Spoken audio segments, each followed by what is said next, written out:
On this episode of What's Going On with Shipping, cruise ship fouled. Snails. Exciting and new. Come aboard. We're not expecting you. My apologies. That is my bad singing right there, and no one should be subjected to it. However, it is the theme for today's episode of What's Going On with Shipping. Hi, I'm your host, Sal Mercogliano. So, a lot of cruise ship news going on involving dry docks and crustaceans and mollusks and snails.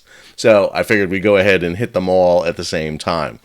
If you're new to the channel, hey, take a moment, subscribe to the channel, hit the bell, so you'll be alerted about new videos as they come out, and I promise, very little singing ever in future episodes based on, I'm sure, the comments I will receive on this video. Alright, let's go ahead and jump into this and talk about this story. We kick it off with this story from John Conrad over at G-Captain. Australia port entry to fouled cruise ship.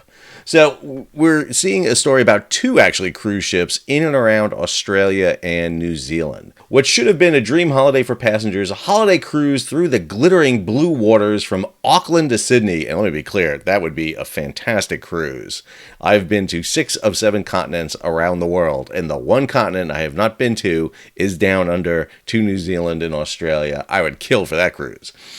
Instead of making port calls, they were stuck on the vessel for 6 days straight, unable to dock in Australia due to potentially hazardous organisms found on the hull. Australia's strict marine biosecurity regulations meant the ship was not allowed to enter the country's water. The 14-deck Viking ORION was stranded 16 miles off the coast of Adelaide, Australia, due to the presence of a mysterious sea snail. To make the best of the situation, the crew provided lobster dinners. No snails? I mean, come on now.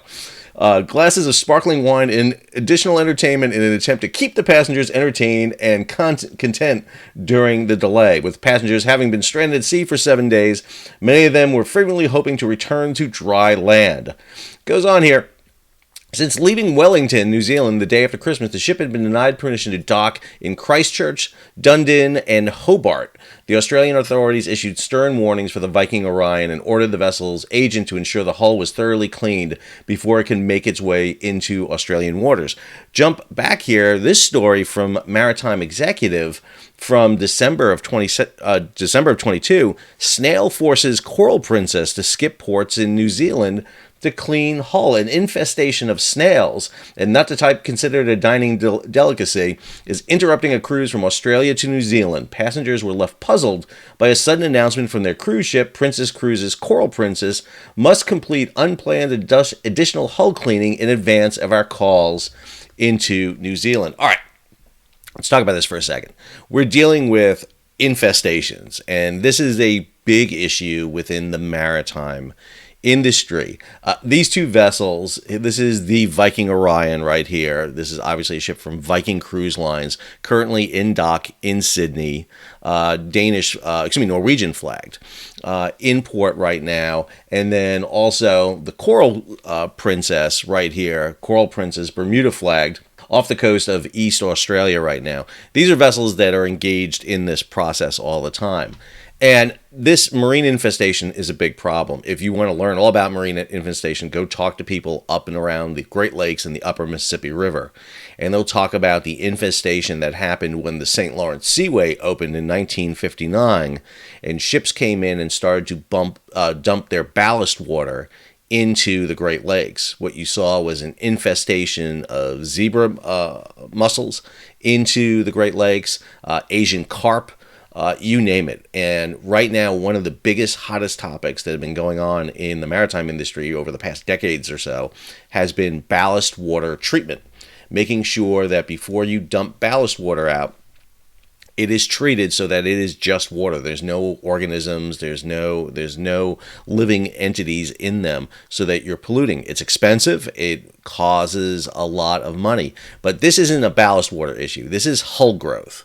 This is the growth that affixes to the side of the vessel, and that is a big issue. Now, both these vessels, both the Coral Princess and the Viking ORION, are classified by Lloyd's. Now, all ships have a classification society. These are the entities that are the third-party entities that ensure ships maintain certain documentation. So you have the ship itself, which is owned by a company. You have the registry. So Viking Orion is under the Norwegian, specifically the Norwegian International Services. But then you have the Classification Society, and the Classification Society maintains all the documents. So, for example, this is Lloyd's Register. And you can type into Lloyd's Register all the vessels you want. So, for example, Viking Orion right here. You see the owner is C33 Leasing Company Limited. So one of the tricks in all ships is ships are not typically owned by Viking, for example. They'll put them under a sub-company so that should the vessel be sued or arrested, the assets are stopped at that company. They don't go to the parent company. These ships are operated through these leasing companies that then lease the ship back to Viking. It's a really convoluted system that it works. But you can pull up right here the information. So this is Lloyd's Register's survey planner for what is coming up here soon for the vessel. And you'll notice here the ship is scheduled for a bottom survey on June of 2023. You'll see it's being assigned already to be done in April of 2021, and your range date right here is around June of 2023. And I'm going to come back to what this is, but the bottom survey for this ship is scheduled for June of this year. Come over here to Coral Princess registered in Bermuda, also Classification Society with Lloyd's.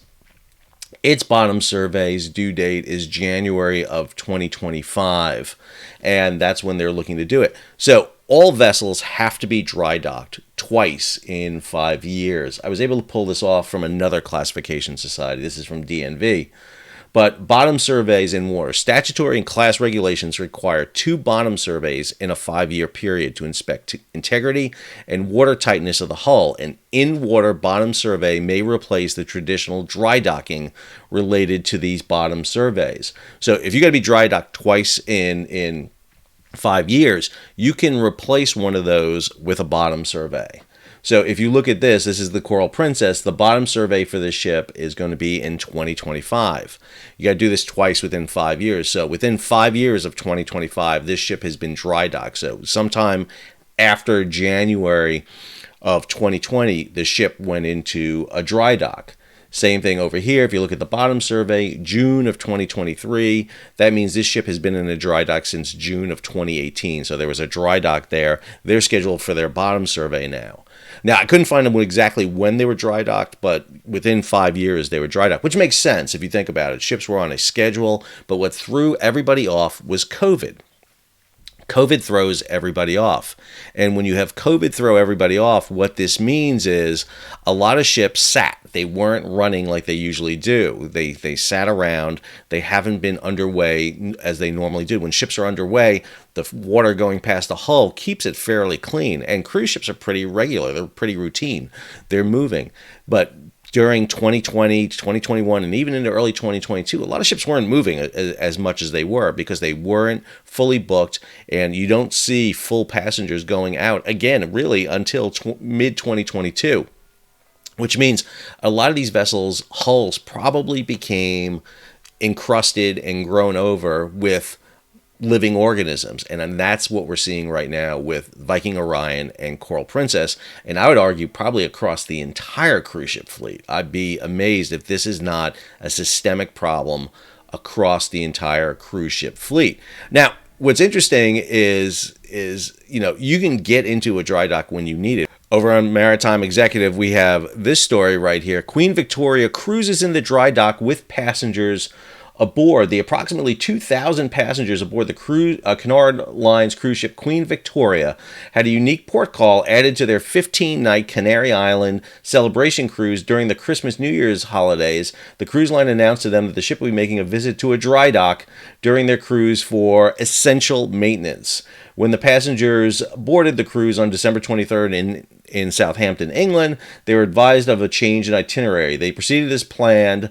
The cruise was then scheduled to proceed to Cadiz, Spain, where they were told the ship would be diverted to a shipyard for repairs, and then the planned call in Lisbon. The crew arrived on January 2nd, and the ship backed stern into the dry dock midday for all passengers, along with approximately 900 crew members. Captain advised it would take approximately 3 hours to lower the ship into the blocks and another 2 hours before the ship was secured and a gangway placed to permit shore visits. Because in an active industrial area, their movements, however, are limited and required to take shuttles to the port gate. So let me be clear. This is extremely unusual. The concept of going into a dry dock with passengers on board. Understand, one of the problems you have is you're out of the water, and a lot of ship systems require water on board. So this ship would have had to have hooked into a water system to be able to provide it. But the issue here was the fact that Queen Victoria threw a propeller blade, and they needed to replace the propeller blade. With unbalanced propellers, you can't use one of the propellers.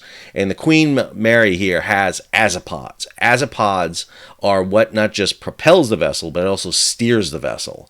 These are swinging pods that move 360 degrees, so that, you know, from the stern of the vessel, mounted below them, these little pods. They have propellers on them, but they can rotate 360 degrees, plus variable pitch props probably, so that these provide all the maneuvering you need for the vessel.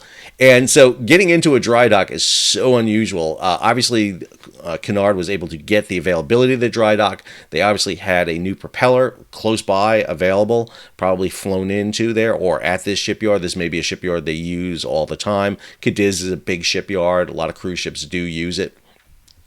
But it's really unusual that they came in. Obviously, a hull cleaning is a lot more than that. This is a quick maintenance. They're going to be in and out fairly quick to change out a prop.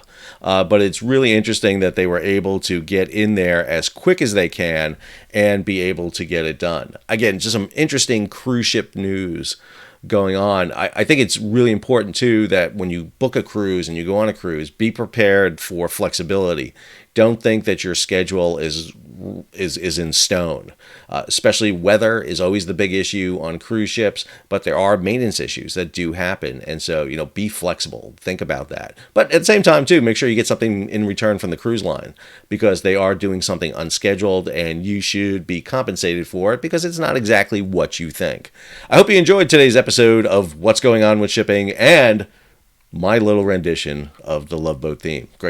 One of the greatest TV shows of all time. Can we be clear about it? One of the reasons I got into shipping was watching The Love Boat on Saturdays. I'm not kidding. I enjoyed it. I love the idea of being on a ship out at sea. And I still love going on cruises now. But there are issues you need to be aware about going on cruises. If you enjoyed today's video, hey, hit the bell and subscribe to the channel. Leave a comment. Give it a thumbs up, share it across social media, and if you can, support the page. How do you support the page? Well, you can go ahead and hit that super thanks button below, or head on over to Patreon and become a patron of the page. You can become a monthly, yearly subscriber to the page. That money goes to scrape and clean my bottom twice every 5 years. So until our next video, this is Sal signing off. I'm kidding. That's not what the money goes to.